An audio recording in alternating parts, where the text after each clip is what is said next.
Hola, este es un especial del Rapidín sobre la crisis sanitaria y económica.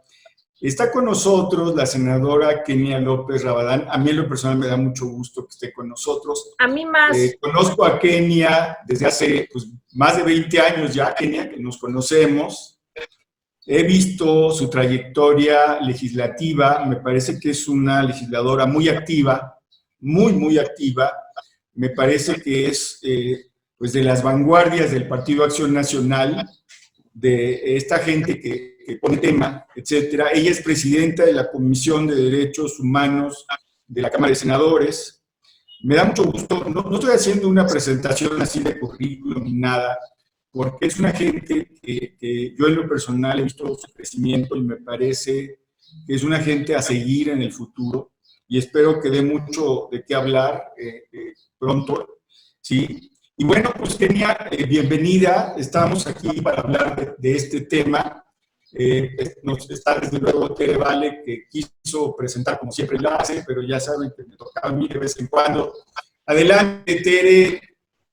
Bueno, es que, en fin, para mí es difícil también presentar a Kenia porque además de que es una política relevante, como tú decías, Jaime, valiente y que se ha enfrentado a muchos problemas con de veras un grado de compromiso que ya quisieran muchos políticos, pues para mí es muy difícil porque además es mi amiga y la quiero mucho. Entonces, y tenemos muchos años también trabajando juntas. Entonces, pues por eso, qué mejor que tú, Jaime, que también la conoces hace muchos años, pues nos hayas hecho el favor de presentarla. Pero bueno, Kenia, mira un poco, Jaime y yo, lo que hemos estado haciendo en estas últimas semanas es entrevistando a distintos líderes, a distintos legisladores, a personas relevantes de la vida política de nuestro país, de distintas corrientes. Y pues nos gustaría mucho conocer tu punto de vista sobre cómo está nuestro país en cuanto al manejo de la crisis sanitaria y de la crisis económica. Bueno, primero que nada, muchísimas gracias por la invitación. Quiero decirles que falta objetividad en ambas presentaciones. Primero porque Tere es mi amiga y sabe cuánto la quiero. Y Jaime fue uno de mis 66 jefes en la Asamblea Legislativa. Así es que hay una, digamos que hay una falta de objetividad, pero por supuesto que agradezco cada una de las palabras. Yo creo que sí, sin duda, Jaime, Tere, lo que está pasando en México es algo que nos debería de alertar como nación, como Estado mexicano, por varias aristas, y aquí se han platicado con muchos actores, pero es necesario seguirlo diciendo. México ha tomado, 30 millones de mexicanos tomaron la definición de que el rumbo económico y el rumbo político del país cambiara en 2018. Podemos estar de acuerdo o no, pero esa fue la definición democrática de este país. ¿Por qué? Pues por muchísimas cosas. Porque a lo mejor los partidos que habíamos estado en el poder lo habíamos hecho suficientemente mal para que 30 millones dijeran que se haga bien. Pero 30 millones están impactando a casi 130 millones de mexicanos. Y eso es algo que nosotros debemos, yo diría, primero de analizar y sobre todo valorar para las próximas elecciones. Cuando nosotros hoy vemos un encono polarizado, ¿no? Porque pareciera que hay unos y otros, ya no estamos hablando de mexicanos, sino estamos hablando de fifís, conservadores contra pro-AMLO, AMLovers y toda digamos, esta separación de mexicanos. Eso yo creo que no abona en nada y menos en medio de una pandemia. Cuando seguramente todos quienes nos escuchan, Tere, que buscabas en algún momento ser jefa de gobierno, todos suponemos que si llegamos al poder queremos dejar un legado, ¿no? Podemos criticar muchísimo seguramente la administración de Porfirio Díaz, muchísimo, pero nadie le va a regatear que el Palacio de Bellas Artes se hizo en su administración, por ponerte un ejemplo, ¿no? Y entonces el señor trasciende por mil cosas negativas, pero también trasciende por algo que es tangible, que se puede ver, tocar, si me apuras, casi oler, ¿no? Y este gobierno y todos los gobiernos del mundo siempre quieren dejar algo para la historia. A mí me parece que este gobierno hoy tiene una disyuntiva brutal entre dejar algo tangible, o sea, dejar algo que se toque, algo que se pueda recordar, o dejar vidas humanas. Así, digamos, de terrible es la dicotomía de este gobierno y la decisión que debe de tomar. Porque asignar recursos en una pandemia a un aeropuerto o asignar recursos a un Tren Maya y dejar de asignarlos a hospitales, a pruebas para saber si estamos enfermos o no, dejar de asignar recursos para salvar a las MIPYMES que en este momento están agonizando y además faltan cuando menos un par de meses de este tema, es algo que este gobierno tiene que, digamos, definir y estructurar en su entendimiento nacional.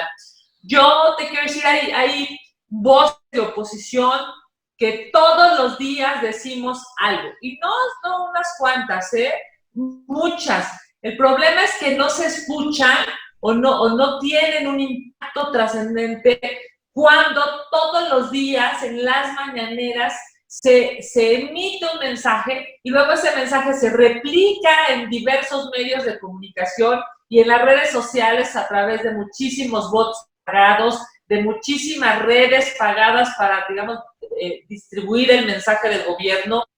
Y entonces las voces de oposición terminan siendo, digamos, acalladas u opacadas ante todo el aparato gubernamental de comunicación. Yo cada vez que veo las encuestas, cada vez que veo el encono, cada vez que veo el enojo, cada vez que veo que se logra un trending en las redes sociales, digamos, en contra del gobierno, estoy clara y estoy convencida que los mexicanos se están haciendo escuchar.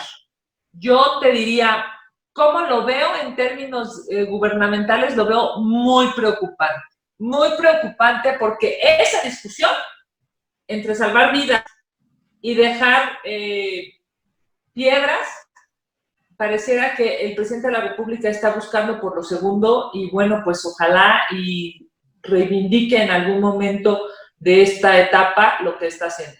Jaime. Yo decía hace rato que el presidente era malo en aritmética, pero bueno en divisiones, porque hoy hizo en la mañanera, intentó hacer una operación aritmética que le salió bastante mal, pero como no es Peña, pues no hay problema, porque se lo perdona, ¿no? Pero es un experto en divisiones, porque en efecto yo creo que el gran divisor es él.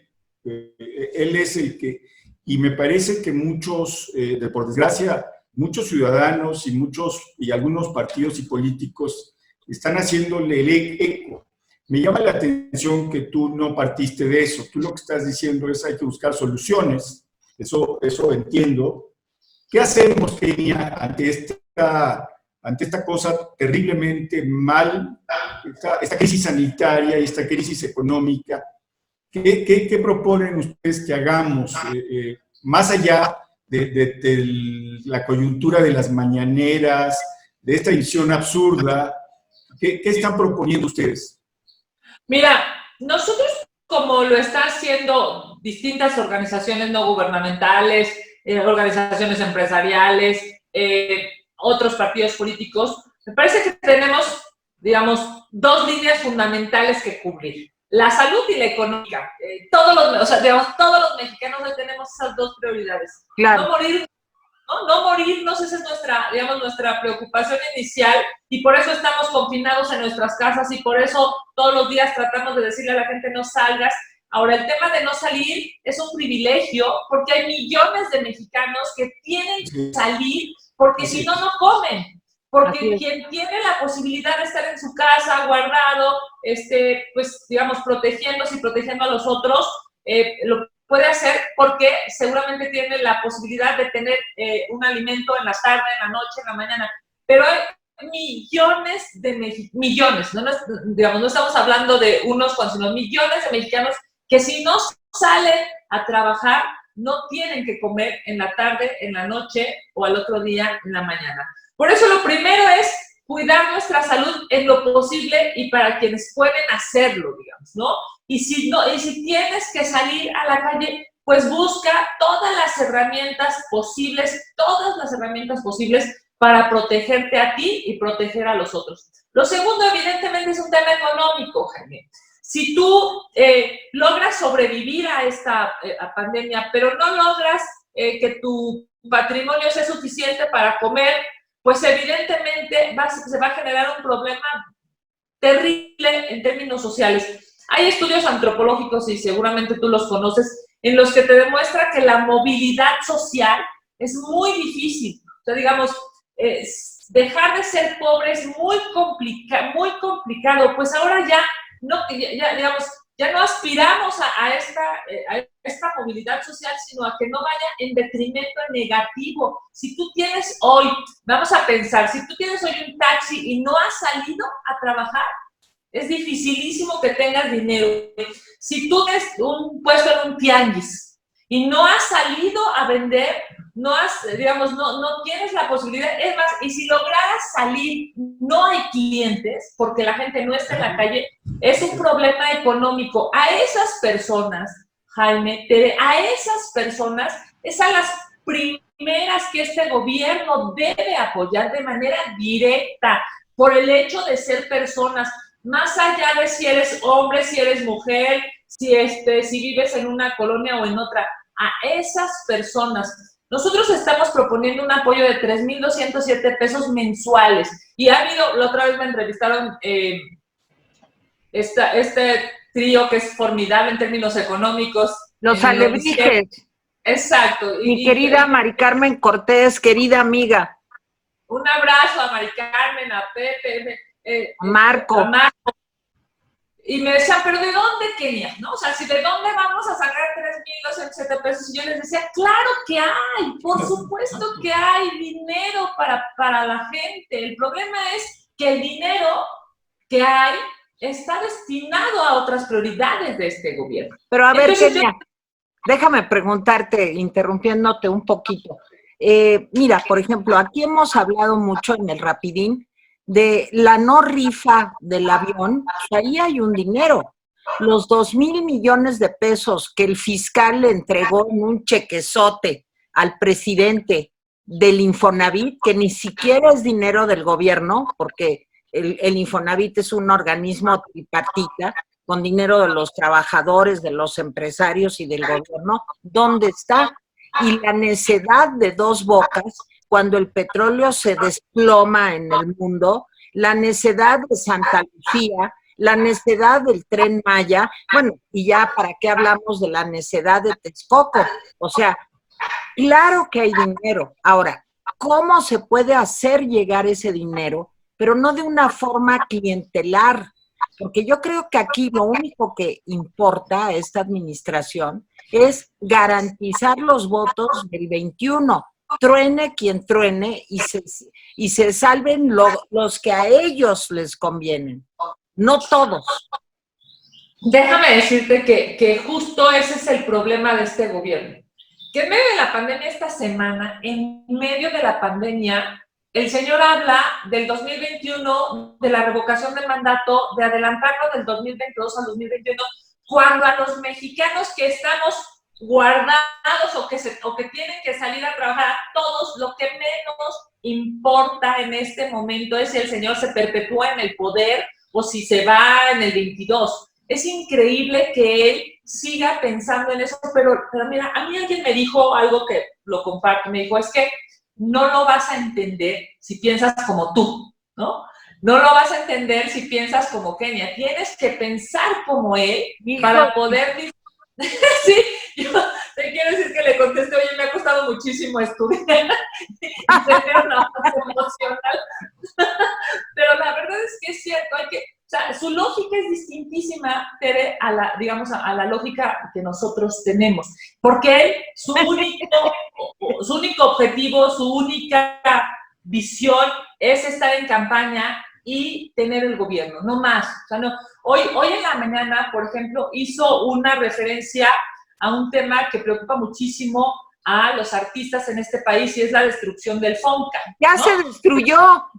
Ajá, con el decreto en el que mete en una bolsa a todos los fideicomisos, mete también el fideicomiso en donde se ayuda a los creadores, digamos, a los artistas. Además, yo te diría, es la élite de los artistas pensantes, creativos, inteligentes, sensibles, que, digamos, esa es otra cara, la cara hermosa de las artes. Y él lo que dice en su mañanera es que él va a ayudar a los artistas y dice, ¿por qué? Porque, digamos, casi quien no los quiere son los neoliberales. Y yo, de verdad, es que es un cínico, perdóname, te voy a decir, yo fui presidenta de la Comisión de Cultura en la Cámara de Diputados y la mayor alza en términos presupuestales se tuvieron en la administración del PAN, a esos que él llama neoliberales. Y no lo digo yo, ahí están las cifras, ahí están los, ahí están los decretos de presupuestos. La mayor alza, el mayor aumento en términos de el dinero destinado, por cierto, no es la chequera de Calderón ni de mi chequera, era de la chequera de los impuestos de los mexicanos. Pero la mayor alza se destinó justamente de 2009 a 2012. Lo peor que le ha pasado en términos, digamos, económicos a los artistas en este país es con este gobierno, con el gobierno de esta cuarta transformación que termina, por cierto, dándole, digamos, la espalda a quienes más lo apoyaron. Si alguien apoyó a este gobierno, fueron, lamentablemente, diría yo, los artistas, porque aspiraban a tener un mejor gobierno y con justo derecho, por cierto, ¿no? Pero pues ya se dieron cuenta que este señor, incluyendo a esos artistas de gran nivel y de gran prestigio, pues pareciera que los está dejando en este limbo. Bueno, sin nada. Y déjame decirte que él cuando verbaliza esta destrucción o no del FONCA, él dice, pero van a ser directos, ¿no? Porque él lo que está pensando, él no está pensando en seres humanos, él está pensando en votos. Y eso es pues, verdaderamente complejo, digamos, de entender y de descifrar. Ahora, ¿qué nos toca?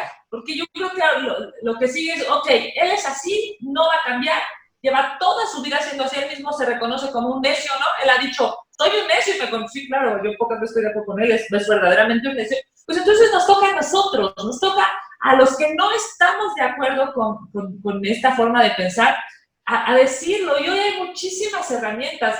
Está, por supuesto, estos espacios, están las redes sociales, está la familia, está nuestro entorno local para decir esto no puede continuar así, no debe continuar así. Y lo que nos toca ahora es un pacto nacional, más allá del gobierno, un pacto nacional, más allá de quienes solamente están pensando perpetuarse en el poder. Y yo diría, necesitamos preocuparnos por los temas de salud, necesitamos preocuparnos por los temas económicos, necesitamos exigirle al gobierno, pero sobre todo necesitamos sumarnos como sociedad más allá de los colores para que esto tenga un soporte. Y entonces, ¿qué hacer? Bueno, pues si de ti depende 2 o 3 o 5 o 100 personas, pues esperar que no pierdan su sueldo en la próxima quincena, que no pierdan su sueldo el próximo mes. Si de ti depende que haya gente que pueda acceder a un cubrebocas, a una careta, a unos guantes, pues entonces, digamos, seamos hoy una sociedad solidaria, más allá de este gobierno que ya vemos que no está pensando en personas, está pensando en votos. Yo creo que eso nos toca a ti, a Jaime, a mí y a cada una de las personas.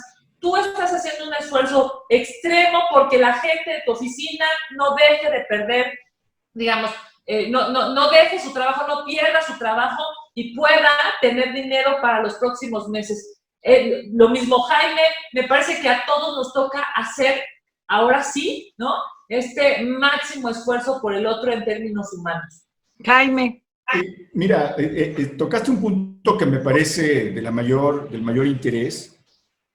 Tú sabes que el señor Carlos Salazar, que es el presidente del Consejo Coordinador Empresarial, tocó la puerta del Palacio y que, bueno, muchos empresarios están de acuerdo con el presidente en el sentido de que primero los pobres. O sea, me queda claro que en ese postulado creo que no hay nadie que no esté de acuerdo. O sea, en ese postulado. En cómo se aterriza, esa ya es otra cosa. Pero en ese contexto, el presidente hoy anunció 1 millón de créditos, no apoyos, o sea, créditos.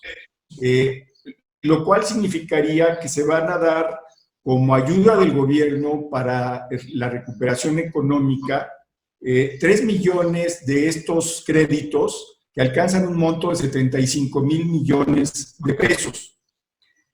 Los empresarios grandes y medianos y chicos le han dicho al presidente que eso no es suficiente, que si bien es cierto que hay que darle primero a los pobres, también hay que hacer una serie de medidas en otras esferas, en otros niveles, en la mediana empresa, en la grande empresa. De hecho, no le están pidiendo un apoyo, no le están pidiendo que les den, sino que les permitan, por ejemplo, retrasar los pagos fiscales, retrasarlos, no condonarlos, ¿sí?, sino retrasarlos. Están pidiendo que puedan pedir créditos avalados por el gobierno, ¿sí?, es decir, créditos blandos para poder aguantar, porque no estamos hablando de 1 mes o 2 o 3 meses, probablemente estamos hablando de todo lo que le resta a este año de una situación económica. Bueno, le cerraron la puerta al señor Carlos Salazar, incluso su gente le dijo, te vamos a desconocer porque no nos está representando.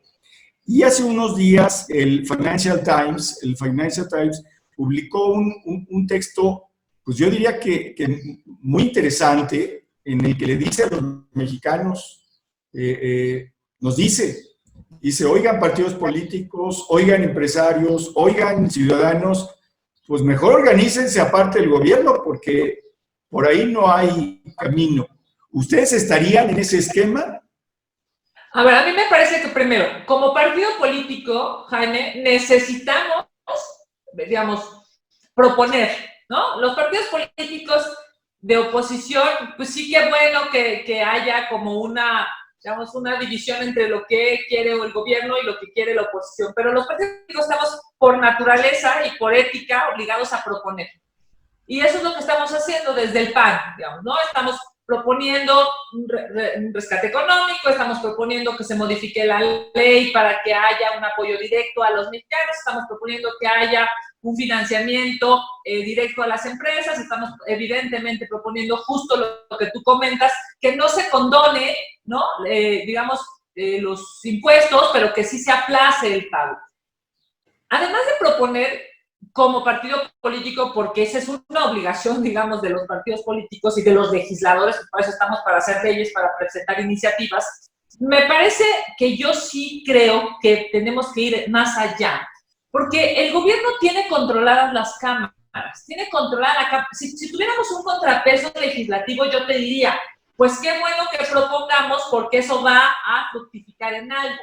Pero mira, llevamos desde el 24 del mes pasado, o sea, llevamos más de 20 días pidiendo que se sesione en el Senado de la República y no había pasado nada. La respuesta de la mesa directiva era que no se puede, la respuesta, digamos, era que no iba a haber sesiones. Esta semana, el presidente de la República dice que se tiene que sesionar para modificar la ley y en su caso se cree o se establezca la amnistía para delincuentes, ¿no? O sea, digamos, la amnistía para un cierto tipo de personas que han delinquido y que quienes se ubiquen en tales supuestos para que no digamos, salgan y no estén en prisión y puedan llevar su proceso fuera de la prisión, ya sea llevar su proceso o hay que ver cuál es la propuesta de la ley que hacen, pero o llevar un proceso o purgar tu pena afuera, ¿no?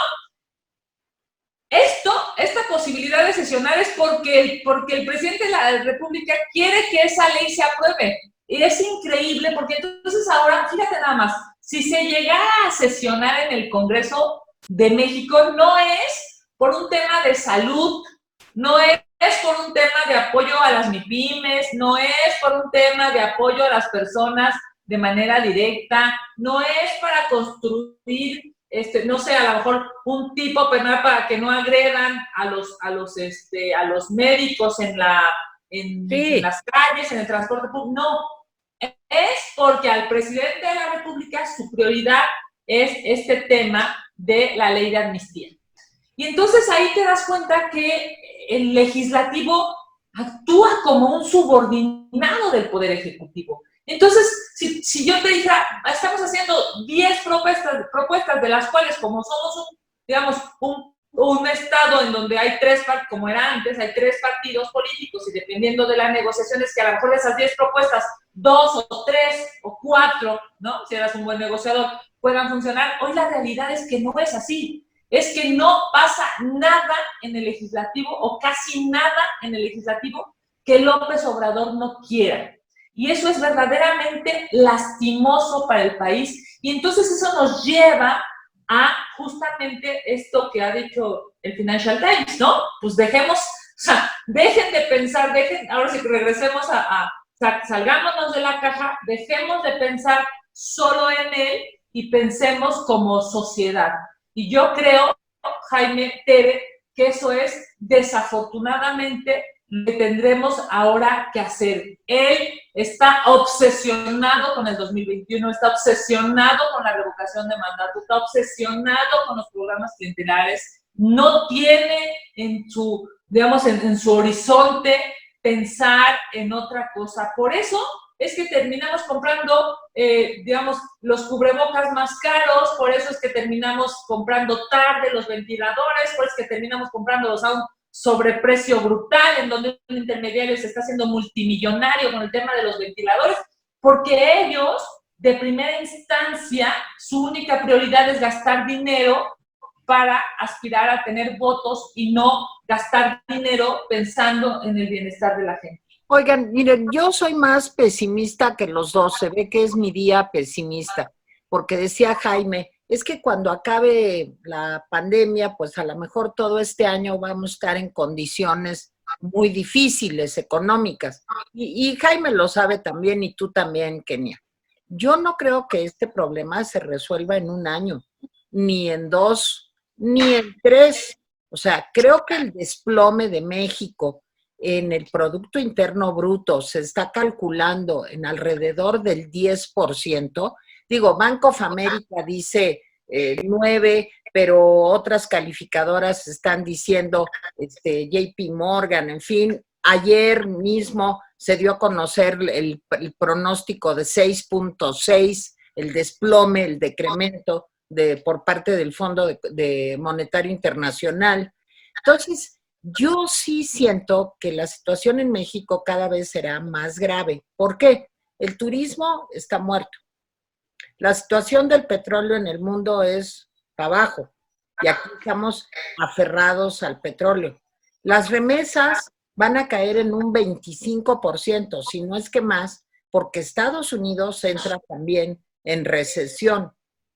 Aquí no hay ningún apoyo ni para la grande, ni para la mediana, ni para la microempresa.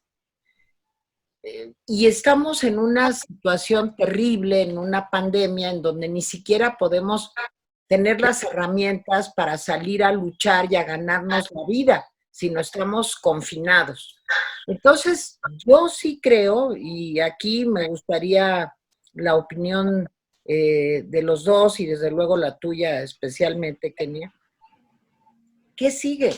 Porque de veras el panorama se ve pues muy poco halagüeño, pero no a corto plazo, no a mediano plazo, sino se ve pues muy complicado para el mundo entero y especialmente para nosotros, donde la cosa ya venía mal, pues el futuro pues da terror, parece una novela de ciencia ficción distópica en donde está pasando lo increíble.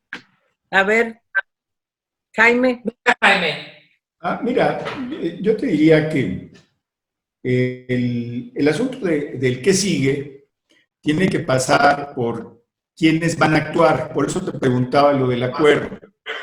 porque pues ya Coparmex y CCE están diciendo que ellos van a hacer su esfuerzo por aparte del gobierno. O sea, ellos ya no están esperando al gobierno. Varias ONGs están diciendo eso. Hay una propuesta interesante que se parece a la que tú decías, que se dé una pensión universal, es decir, cancelamos todos los gastos, Dos Bocas, Tren Maya, con ese dinero hacemos una pensión universal, es decir, niños recién nacidos, adultos, tengan o no tengan. Por el hecho de ser personas. Exacto. Por el hecho de ser personas. Digamos, el resto del año, o 6 meses, en fin, con el objeto de pues, dinamizar la economía, que la gente le pueda hacer frente a su situación económica, porque incluso los que no han perdido su trabajo, pues están temerosos de perderlo. Cuando el presidente dice que se van a amarrar más el cinturón en el gobierno, pues eso huele a despidos. A mí me tocó ir a una institución de gobierno a visitar a una gente y bueno, yo trabajé muchos años como funcionario público y nunca había visto que no hubiera papel higiénico en el baño, que no hubiera jabón, que no funcionaran las impresoras paradas porque no hay tóner, solamente una en un piso. Esa es la austeridad republicana. La verdad suena como un suicidio republicano, ¿no?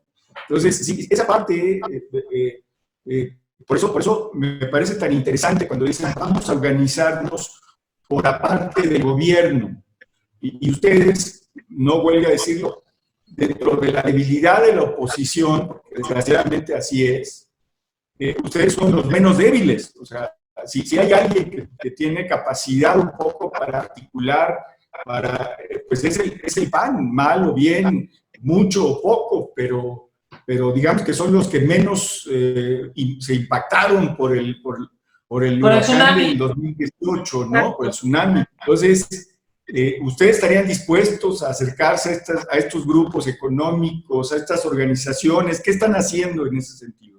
Déjame decirte, Jaime, que sí, y sí, además se entiende, por ejemplo, cómo es que los distintos actores, llámesele organizaciones de la sociedad civil, llámesele empresas, llámesele, digamos, organizaciones de cualquier tipo, hemos empezado a virar, ¿no?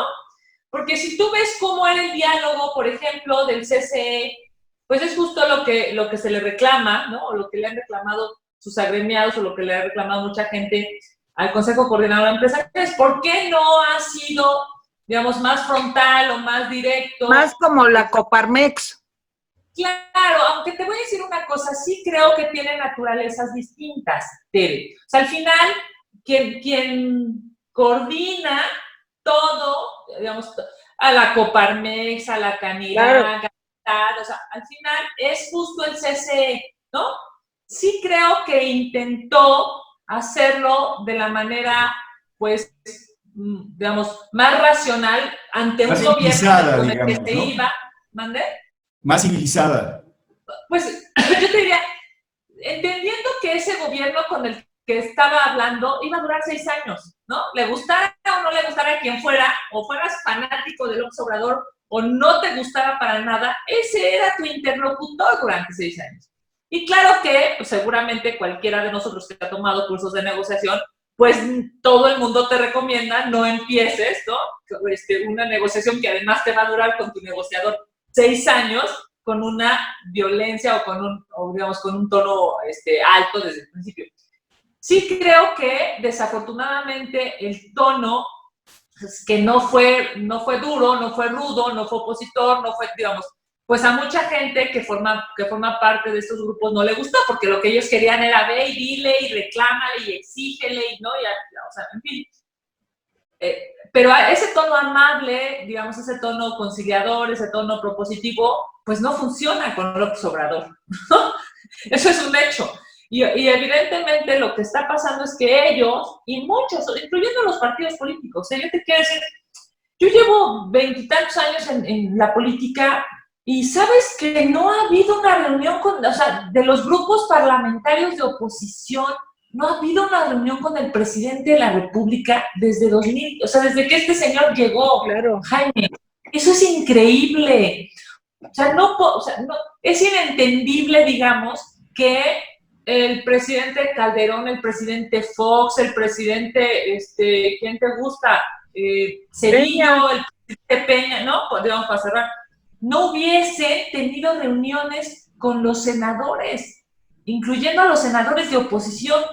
Pues este cuate no, simple y sencillo, no, porque digamos, esta lógica de este gobierno es solo suya, por eso todos los días nos ofende, todos los días nos ofende. No ha habido un solo día en el que no trate a los mexicanos por igual. Todos los días genera una división. Entonces, claro que yo te diría, pues una vez que todos los días te encuentras con una pared, con una cerrazón, con una necedad, como él mismo se dice, pues es obvio que ya todos estamos empezando a virar. Y ese virar significa pensar en nosotros, digamos, pensar en la sociedad civil por la sociedad civil, más allá del gobierno. Y eso es algo que digamos, instintivamente, ¿no? Como un poco como por reacción estamos haciendo, pues, por ejemplo, Futuro 21, que ha dicho, digamos, en esta lógica de hagamos un pacto nacional. Acabamos de firmar esta semana una carta. Nicolás Alvarado, uno de los, digamos, de los principales, de los iniciales firmantes, en donde justamente, o sea, digamos, le dice al gobierno, más allá, digamos, de esta lógica cerrada, ¿no? De una sola visión, y entonces se están haciendo esfuerzos aislados.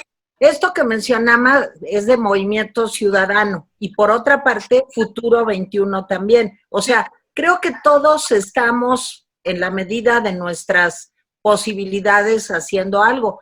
Pero yo he escuchado, Kenia, la posición de los gobernadores del PAN, y realmente sí siento pues que están ya pues muy tensos. Yo ayer lo comentaba con Jaime, me decía Jaime, bueno, pues están negociando. Sí, están negociando, pero ¿qué tanto esta tensión en este pasto tan seco que se ha vuelto México, pues puede iniciar una chispa? Porque la gente está desesperada. Creo que el tema número uno es pues el fondeo a las instituciones hospitalarias, y mientras esto no pase, pues todo lo demás sí, pero todo lo demás no cuesta el día de hoy vidas, y eso sí cuesta hoy vidas. Y yo he oído a los gobernadores del PAN realmente muy, muy tensos, ya muy preocupados.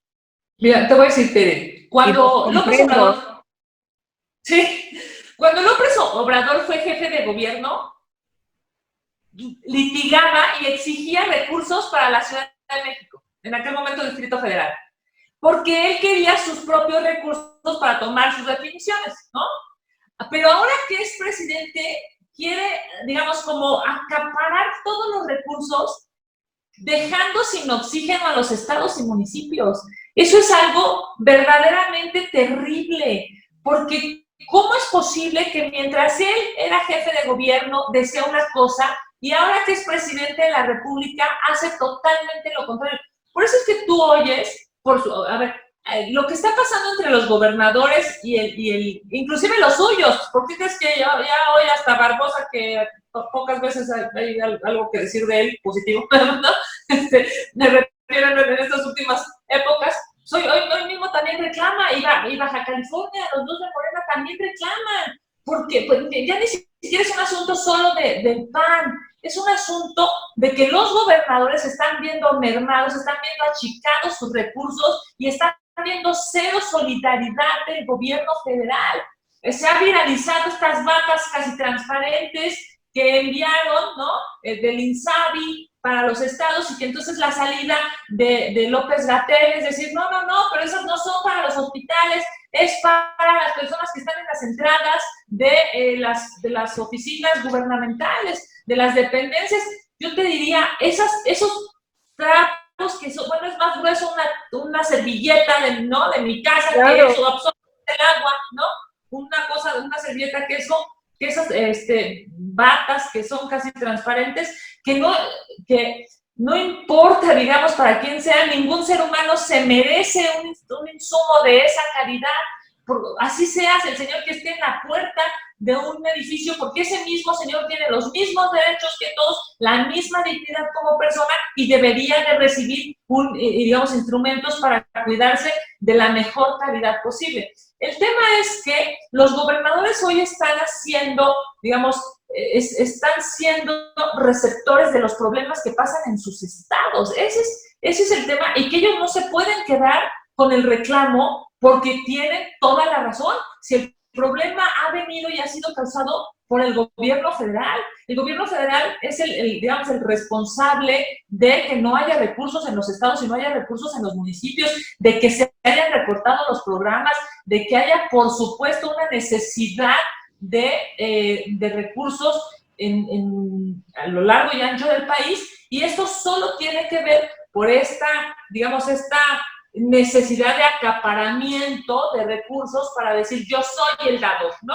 Como si fuera de su chequera, como si fuera de su patrimonio, y ese es el problema en el que hoy están, por cierto, todos los gobernadores, y los de Morena, que no lo dicen solamente porque tienen una subordinación y porque muchos de ellos sienten que no hubieran llegado si no es por López Obrador, y entonces siguen, digamos, sumisos ante todo lo que está pasando. Jaime, una pregunta final. Pues mira, Kenia, me deja preocupado en nuestra conversación porque todavía siento que nos hace falta avanzar más rápido en esta unidad al margen del gobierno. Me da la impresión de que el gobierno no sabe cómo manejar la crisis económica, no sabe cómo manejar la crisis sanitaria, pero sí sabe cómo manejar la situación política. Y eso, tú sabes que quien maneja la situación política puede, pues, manipular, puede esconder, puede cambiar. Entonces, sí creo que necesitamos como meterle acelerador, pues, de todas las fuerzas políticas. Y déjame decirte que nos deja en mala situación porque estamos obligados al encierro, ¿no? Entonces, no es tan fácil. Sí, existe el Zoom, el Skype y todo lo que quieras, pero falta velocidad. En fin, no sé tú qué opines de esto. Sin duda, sí, falta cohesión, yo diría, falta cohesión. Y la cohesión se va, yo diría, dando, cuando menos más esperanzadora, Jaime, por la sociedad civil.